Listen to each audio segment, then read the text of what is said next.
Oi, eu sou a professora Kessia, candidata à vaga de professora orientadora do curso de graduação em História do Centro de Educação Aberta e à Distância da Universidade Federal do Piauí. Eu sou graduada em História, especialista em História do Brasil e atualmente faço mestrado pelo Programa de Pós-Graduação em História do Brasil pela UFP. E para esse processo seletivo, eu trago como proposta debatermos sobre o projeto de pesquisa, de como se dá a construção desse trabalho e por que ele é importante na formação de um acadêmico na graduação, como também em processo seletivo de mestrado e de doutorado. A priori, eu trago como problematização o porquê de escrever um projeto de pesquisa. Por que esse trabalho ele se constitui como uma parte importante? Primeiramente, para responder esse questionamento, eu trago José de Assunção Barros, que escreveu um livro, Projeto de Pesquisa em História, em que ele faz esse processo de fazer esses questionamentos e de responder essas perguntas. Primeiro, ele diz o seguinte, que é importante escrever esse projeto de pesquisa porque ele se constitui como um roteiro que estabelece etapas a serem cumpridas, administrando recursos e tempo disponível. Ou seja, o pesquisador ele não vai sair do zero. Ele precisa de um ponto de apoio, ele precisa de um embasamento, ele precisa juntar suas fontes, ele precisa juntar seu referencial para poder fazer a construção do trabalho futuro, que seria o trabalho de conclusão de curso, que seria uma dissertação de mestrado ou uma tese de doutorado, seja qual for o trabalho. Então, ele precisa de um roteiro, de algo para se espelhar, como também o orientador precisa saber que esse indivíduo está apto para prosseguir com sua pesquisa. A partir do momento que o orientador pega esse projeto, ele vai avaliar se o aluno ele está em condições ou se ele precisa mudar a temática, se ele precisa expandir um pouco mais antes de começar a sua pesquisa. O segundo ponto seria que ele se constitui como um instrumento de planejamento na busca pela construção do conhecimento.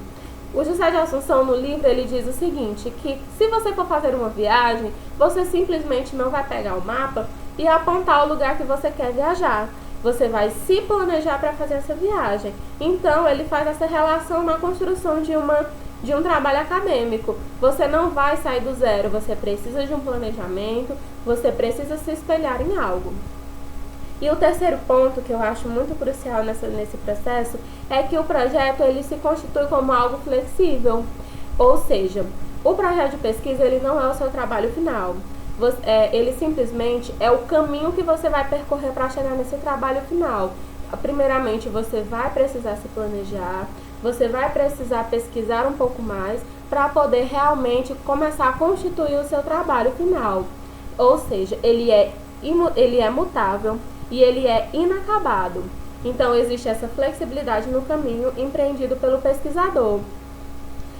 Essa citação do José diz o seguinte, a interação do pesquisador com o objeto resulta em mudanças constantes de direção, ou seja, a partir do momento que o pesquisador ele começa a enveredar pelos caminhos da pesquisa, encontrando fontes, encontrando referenciais, encontrando outras metodologias, a todo momento ele está apto a mudanças. Sempre vai existir percalços em que ele pode mudar o caminho, seja para tentar aumentar o tempo de pesquisa, seja para reduzir, seja para aumentar as fontes, retirar fontes, colocar mais referenciais e assim sucessivamente. Então, a importância de um projeto de pesquisa é que ele se constitui como um planejamento para o seu trabalho futuro. As partes do projeto de pesquisa se constituem em 3 elementos, que seriam os elementos pré-textuais, os elementos anteriores ao texto, os elementos textuais e os elementos pós-textuais. Os elementos pré-textuais é constituído da capa, da folha de rosto e do sumário, sendo de forma obrigatória ter a capa e o sumário. Bem, os elementos textuais eu coloquei em tópicos de questionamento, porque fica de forma mais didática você compreender o que você precisa responder na sua introdução, na sua justificativa, nos seus objetivos. A partir do momento que você começa a escrever um projeto de pesquisa, que seria o primeiro passo a se dar no caminho da pesquisa, é que você precisa responder esses questionamentos. Então, quando eu lhe questiono o que fazer na sua pesquisa, você vai responder isso na sua introdução.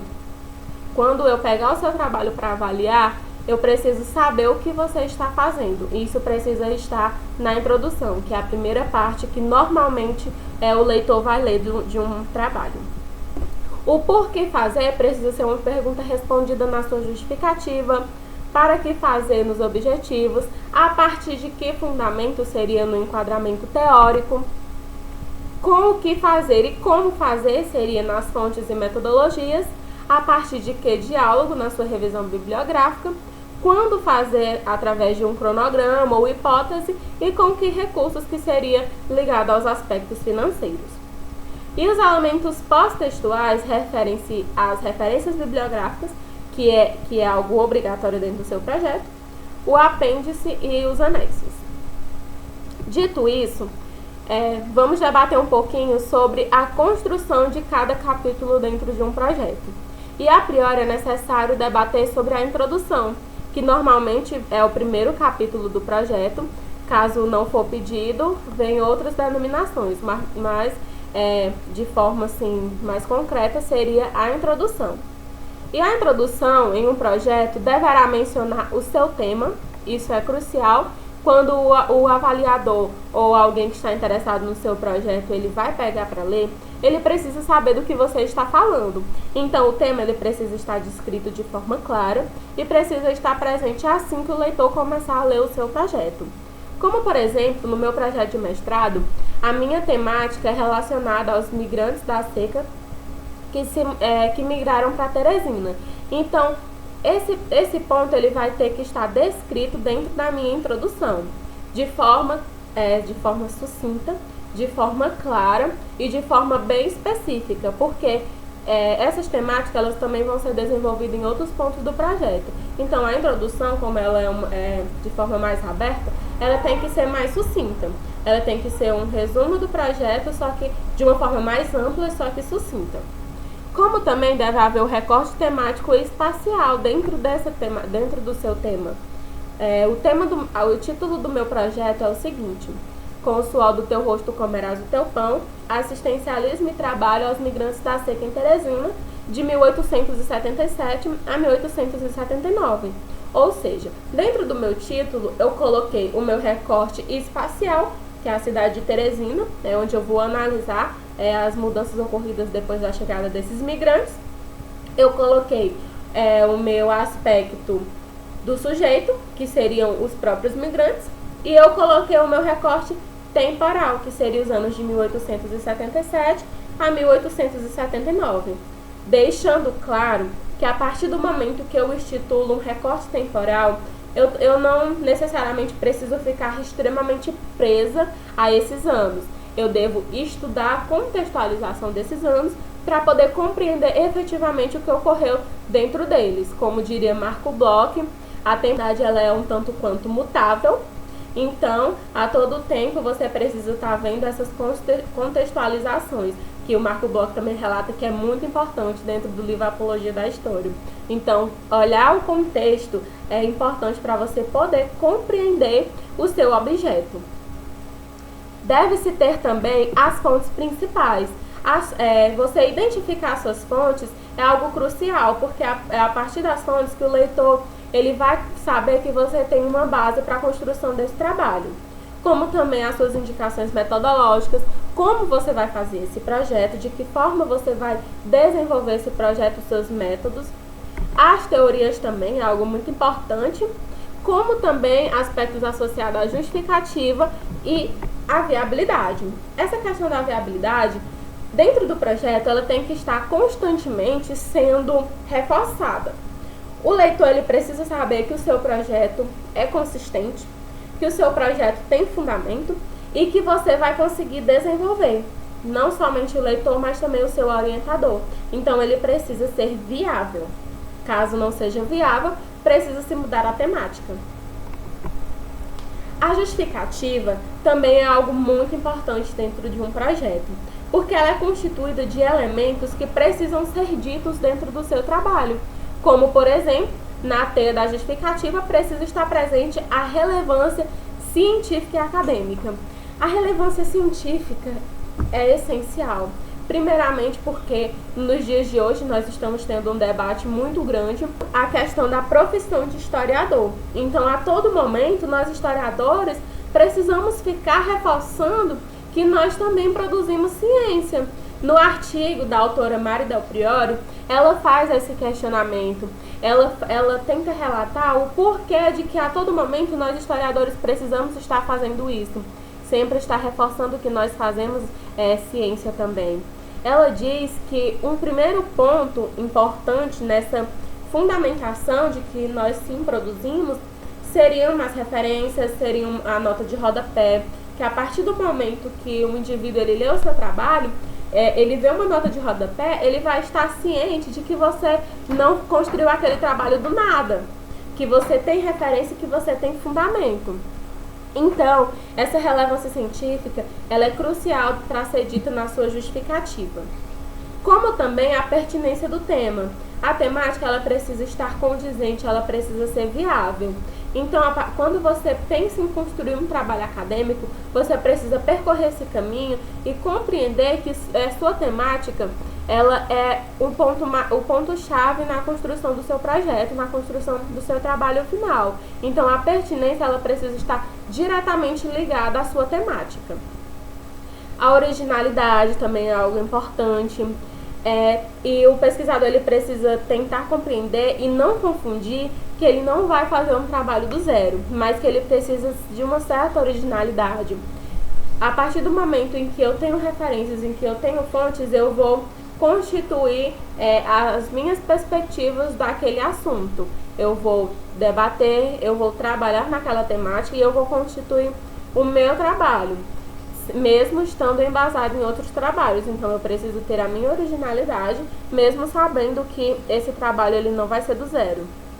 Novamente, a questão da viabilidade, como eu já ressaltei anteriormente, e o ponto que eu acho chave para ser dito na justificativa estaria ligada à relevância social. Essa relevância, ela é essencial dentro de qualquer trabalho científico, porque nós, como membros privilegiados de estarmos dentro de uma academia, nós sabemos que nem todos da sociedade conseguem entrar em uma universidade, sobretudo em uma universidade pública como a federal. Então, nós que estamos lá dentro, que conseguimos a nossa vaga, nós precisamos produzir, precisamos escrever nossos trabalhos voltado também para o social, voltado para essas pessoas. No artigo do Giovanni Levi, chamado O Trabalho do Historiador, Pesquisar, Resumir e Comunicar, ele faz uma crítica importantíssima, porque ele relata que nós, historiadores, sempre estamos querendo escrever para os nossos pares, estamos querendo escrever para os membros da academia e esquecemos do público, esquecemos do social. Então, esse é um ponto muito importante a ser dito, porque nós estamos engessados, nós queremos escrever para nós mesmos e esquecemos que nós devemos fazer ciência também para as outras pessoas, que nos nossos trabalhos ele possa ajudar os outros indivíduos que não fazem parte do nosso grupo acadêmico.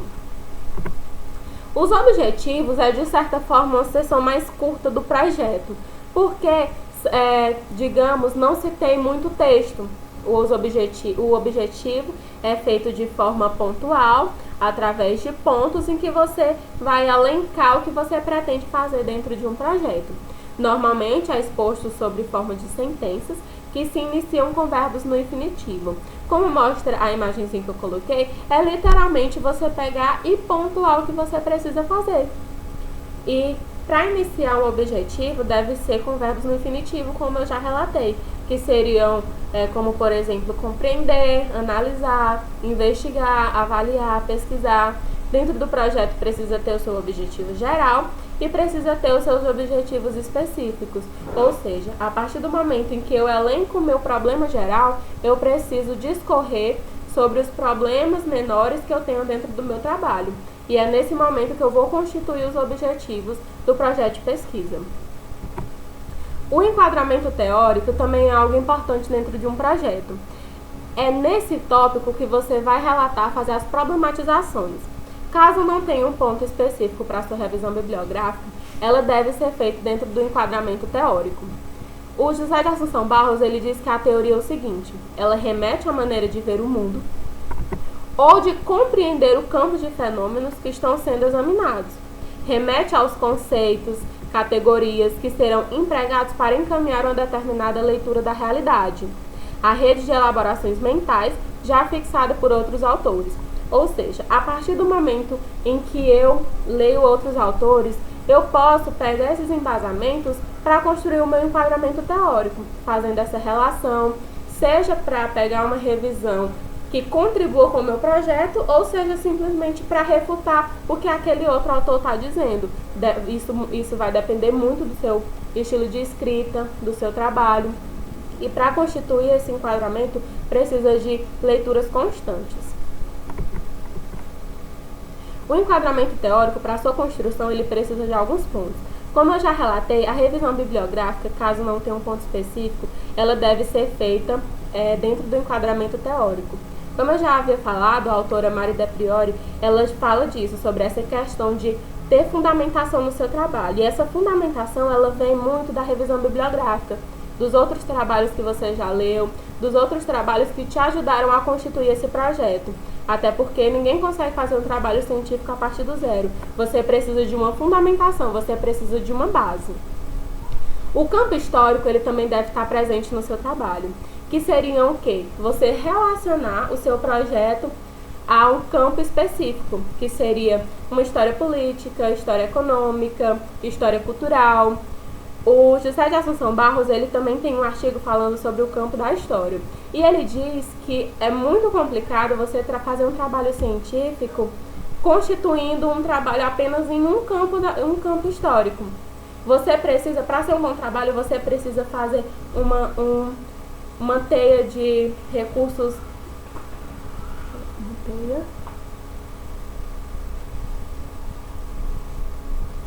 Você precisa fazer uma teia dentro desses campos históricos. Eu posso intitular o meu trabalho como sendo um trabalho de história política, mas dentro do meu trabalho eu vou ter que falar sobre, Para me construir um trabalho, mesmo eu intitulando ele de história política, é quase que impossível conseguir falar somente, exclusivamente da política. Eu vou tentar compreender os processos econômicos, os processos sociais, os processos culturais. Então, essa interligação, ela também tem que estar presente dentro do projeto. E, segundo o José de Assunção, para ser um bom trabalho científico, você precisa fazer essa interrelação. Os diálogos interdisciplinares também é importante obter. Ou seja, você pegar o seu trabalho e tentar relacionar com outras disciplinas, seja a filosofia, a sociologia, a geografia. Então, constituir o seu trabalho a partir dessa teia também interdisciplinar é algo muito viável dentro de um trabalho científico.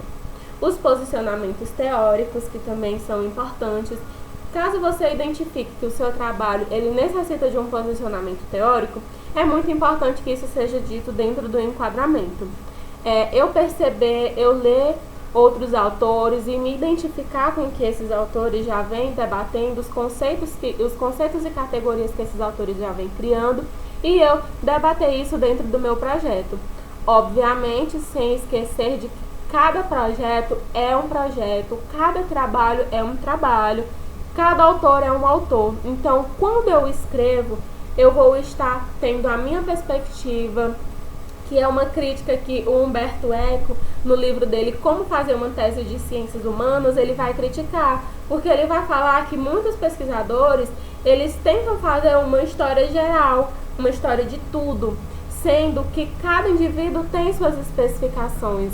Eu não posso falar que eu sou um exemplo de como os jovens do século XXI convivem em sociedade, sendo que somente eu tenho a minha experiência, eu não posso falar por todos. Então, o posicionamento teórico ele é basicamente isso.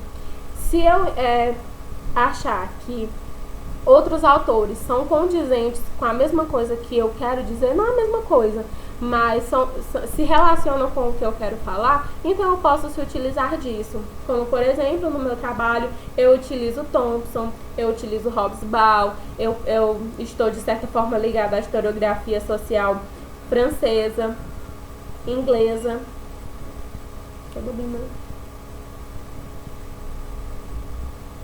ligada à historiografia social inglesa. Então, eu achei necessário que isso fosse colocado dentro do meu trabalho. Como também as perspectivas e horizontes teóricos e os conceitos e categorias que estão intimamente ligados com os posicionamentos teóricos. Fontes e metodologias. Um tópico também que é essencial dentro do seu projeto, porque a fundamentação que o seu projeto vai ter vai ser a partir das suas fontes e do método como você vai utilizá-las. A metodologia remete a uma determinada maneira de trabalhar algo, de eleger ou constituir materiais e de se movimentar sistematicamente em torno do tema definido pelo autor. Ou seja, é o modo como eu irei agir com aquela fonte coletada, é o modo como eu irei constituir o meu projeto. A fonte é aquilo que coloca o historiador diretamente em contato com o seu problema.